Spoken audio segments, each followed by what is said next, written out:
Hello বন্ধুরা, আজ থেকে আমরা শুরু করছি মাইক্রোসফট ওয়ার্ডের বেসিক টু অ্যাডভান্স কোর্স। আর এই ভিডিওতে থাকছে আমরা মাইক্রোসফট ওয়ার্ড কিভাবে ওপেন করব, ওয়ার্ডের পুরো ইন্টারফেস, নতুন ফাইল কিভাবে ক্রিয়েট করব, পুরনো ফাইল যদি থাকে সেটাকে কিভাবে ওপেন করব এবং ফাইলটি সেভ কিভাবে করব। প্রথমেই আমরা মাইক্রোসফট ওয়ার্ড ওপেন করার জন্য উইন্ডোজের সার্চ অপশানে গিয়ে টাইপ করব ওয়ার্ড এবং আমরা দেখতে পাচ্ছি মাইক্রোসফট ওয়ার্ড যদি ইনস্টল থাকে কম্পিউটারের মধ্যে তাহলে সেটি ভিজিবল হচ্ছে। এখানে সিম্পল ক্লিক করব এবং ওয়ার্ড ওপেন হয়ে যাবে। এছাড়াও আমরা বিভিন্ন রকমভাবে ওয়ার্ড ওপেন করতে পারি, যেমন রানে গিয়ে সেখানে উইন ওয়ার্ড টাইপ করে এন্টার করলেও আমরা ওয়ার্ড ওপেন করতে পারবো। মাইক্রোসফট ওয়ার্ড ওপেন করার পরেই আমরা দেখতে পাচ্ছি বেশ কিছু ফিল্ড, যেমন আমরা লেফট সাইড দেখতে পাচ্ছি নিউ এবং ওপেন। আমরা যদি নতুন কোনো পেজ নিয়ে কাজ করতে চাই তাহলে আমরা নিউ অপশানে ক্লিক করব এবং এখান থেকে ডকুমেন্ট বেছে নেব।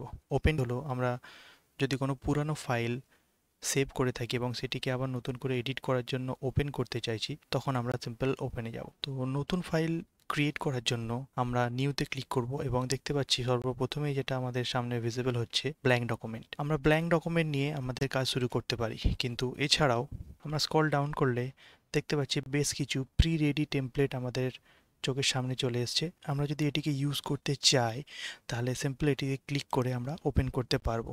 এটি প্রথমে ডাউনলোড হবে এবং এরপরে আমরা ব্যবহার করতে পারবো। এগুলি বিভিন্ন রকম কাজের ক্ষেত্রে ব্যবহার হয়, যেমন আমাদের সামনে যে পেজটি খুলেছে সেটি ইনভয়েসের জন্য বেস্ট হবে এবং এছাড়াও আরও অনেক অনেক টেমপ্লেট আছে। আমরা এখানে কিছু ক্যাটাগরিজ দেখতে পাচ্ছি, ক্যাটাগরিজ অনুযায়ী আমরা টেমপ্লেট এখানে পেতে পারি। নতুন ফাইল ওপেন করার জন্য আমরা ব্ল্যাঙ্ক ডকুমেন্টটিকেই বেছে নেব। আমরা চোখের সামনে যেটি দেখতে পাচ্ছি এটি হলো মাইক্রোসফট ওয়ার্ডের ইনপুট ইন্টারফেস। আমরা ওয়ার্ডের যে সমস্ত ব্যবহারগুলো শিখব সেগুলো আমরা এখান থেকেই আমরা শিখব। কোনো পুরনো ফাইল যদি আমাদের কম্পিউটারে বর্তমান থাকে তাহলে আমরা সেটিকে ওপেন করব কিভাবে। এটিকে ওপেন করার জন্য আমরা চলে যাব ফাইলস ট্যাবে এবং এখান থেকে ওপেন অপশানে ক্লিক করলেই আমাদের কাছে লাইব্রেরি অপশান চলে আসবে। এখান থেকে আমরা বেছে নিতে পারি। এছাড়াও আমরা আগের যে পুরনো ডকুমেন্টসগুলোতে কাজ করেছি সেগুলো আমরা ফেভারিট লিস্টে দেখতে পাচ্ছি, এখান থেকেও আমরা বেছে নিতে পারি। আমরা দেখতে পাচ্ছি আমাদের চোখের সামনে পুরনো যে ফাইলটি ছিল সেই ফাইলটি এখন ওপেন হয়ে গেছে এবং আমরা এখানে এডিট করতে পারবো। এখন আমরা যেটি দেখতে পাচ্ছি সেটি মাইক্রোসফট ওয়ার্ডের ওয়ার্কিং ইন্টারফেস। এখানে সবথেকে উপরে লেফট সাইড কর্নারে যে অপশানগুলো শো করছে এটিকে আমরা বলে থাকি কুইক অ্যাক্সেস টুলবার এবং ঠিক তার রাইট সাইডে দেখতে পাচ্ছি ডকুমেন্ট 1। এটি হলো আমরা যে ডকুমেন্টসে কাজ করছি সেই ডকুমেন্টসের নাম এবং তার ঠিক রাইট সাইডে দেখতে পাচ্ছি সার্চ অপশান। যদি আমাদের কোনো অপশান মেনু বা ইনপুট ওয়ার্ডসের মধ্যে আমরা কিছু খুঁজতে চাই তাহলে আমরা এখানে সার্চ করতে পারি। আমাদের কার্সার পয়েন্টে যেখানে আছে এই অপশানগুলোকে আমরা বলে থাকি ট্যাব এবং এখানে আমরা দেখতে পাচ্ছি বিভিন্ন রকম ট্যাব আছে, যেমন হোম, ইনসার্ট, ড্র, ডিজাইন। এই প্রত্যেকটা ট্যাবগুলি বিভিন্ন রকম কন্টেন্টস আছে এবং এই কন্টেন্টের বিভিন্ন রকম অপশানের মাধ্যমে আমরা ওয়ার্ড ডকুমেন্টকে বিভিন্ন রকম চেঞ্জও করতে পারি। এই পুরো এরিয়াটাকে আমরা বলে থাকি রিবন। এই রিবনটা যদি আমরা হাইড করতে চাই তাহলে সিম্পল ট্যাবের এখানে রাইট ক্লিক করব এবং কালার্স দ্য রিবন অপশানে ক্লিক করব এবং দেখতে পাচ্ছি রিবনসটা হাইড হয়ে গেছে। এবং আনহাইড করার জন্য আমরা ট্যাবেতে রাইট ক্লিক করব এবং কালার্স দ্য রিবনে ক্লিক করব আরেকবার এবং দেখব আমরা রিবনটি আবার ফিরে পেয়েছি। লেফট সাইডের নিচে যে বারটি আমরা দেখতে পাচ্ছি এটিকে আমরা বলে থাকি স্ট্যাটাস বার। এই স্ট্যাটাস বারে আমরা কোন পেজেতে কাজ করছি এবং কতগুলো ওয়ার্ড ইনপুট হয়েছে এবং কোন ভাষায় আমরা টাইপ করছি সেই সমস্ত ইনফরমেশনগুলো আমরা এখানে দেখতে পাবো। যেমন ধরুন আমরা এখন ব্ল্যাঙ্ক পেজে আছে, আমি যদি এখানে কিছু ইনপুট করি, যেমন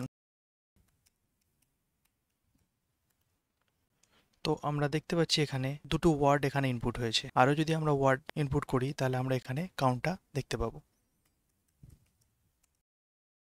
দেখতে পাচ্ছি আমরা এখানে ওয়ার্ডের কাউন্ট। রাইট সাইডের নিচে যে অপশানটা দেখতে পাচ্ছি এটিকে বলি আমরা জুম বার। এই জুম বারের মাইনাস এবং প্লাসের উপর ক্লিক করে আমরা পেজটিকে বড় এবং ছোট করতে পারি আমাদের প্রয়োজন অনুযায়ী। এবং এখানে যে অপশানগুলি আমরা দেখতে পাচ্ছি আমাদের ডিফল্ট যে অপশানটি সিলেক্ট আছে সেটিকে আমরা বলি প্রিন্ট লেআউট। ইট মিনস আমরা ডকুমেন্টটিকে প্রিন্ট যেভাবে নিতে চাইছি সেইভাবে আমাদের সামনে এখন ভিজিবল হচ্ছে। নেক্সট আমি যদি তার লেফট সাইডে যে অপশানটা আছে এটাতে ক্লিক করি তাহলে দেখব ডকুমেন্টটি একটু লার্জার সাইজ হয়ে গেছে এবং এটি রিড মোডে অ্যাক্টিভেট হয়েছে। এখানে আমরা কোনো ইনপুট আমরা করতে পারবো না, এটিকে আমরা ডকুমেন্ট রিড মোড বলে থাকি।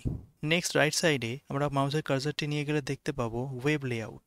এখানে যদি আমরা ক্লিক করি তাহলে এটি বিগার সাইজ হয়ে গেছে। ইট মিনস আমরা ওয়েবসাইটে পাবলিশ করার আগে যদি আমরা দেখতে চাই যে আমাদের ডকুমেন্টটি কেমন দেখতে হবে, তাহলে আমরা এখানে ক্লিক করে সেটিকে ভিউ করতে পারি।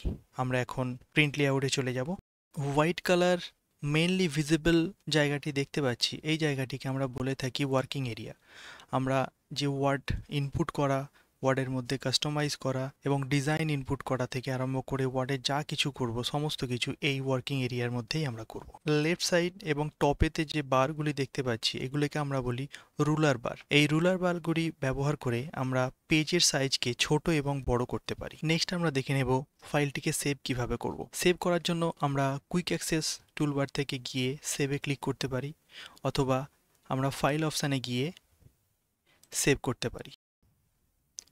যখনই আমরা সেভে ক্লিক করলাম এখানে দেখাচ্ছে সেভ অ্যাজ। ইট মিনস আমরা কোনো ডকুমেন্ট যদি প্রথমবার ক্রিয়েট করি তাহলে সেটিকে সেভ করার জন্য লোকেশান চাই, এবং আমাদের সামনে কিছু ডিরেক্টরি ওপেন হয়ে গেছে।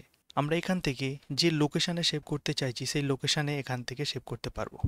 যেমন ধরুন আমি ব্রাউজ করছি আমার কম্পিউটারের মধ্যে এবং ডকুমেন্টসের মধ্যে আমি সেভ করছি এবং এখানে নাম দিচ্ছি এবং এটিকে সেভ করে দিলাম।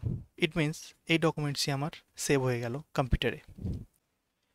আজকের টপিকটি এতদূর পর্যন্তই। ভিডিওটি যদি আপনাদের ভালো লেগে থাকে তাহলে অবশ্যই লাইক করবেন এবং পরবর্তী ভিডিওর আপডেট পাওয়ার জন্য চ্যানেলটিকে সাবস্ক্রাইব করে নেবেন। তাহলে দেখা হচ্ছে পরের ভিডিওতে।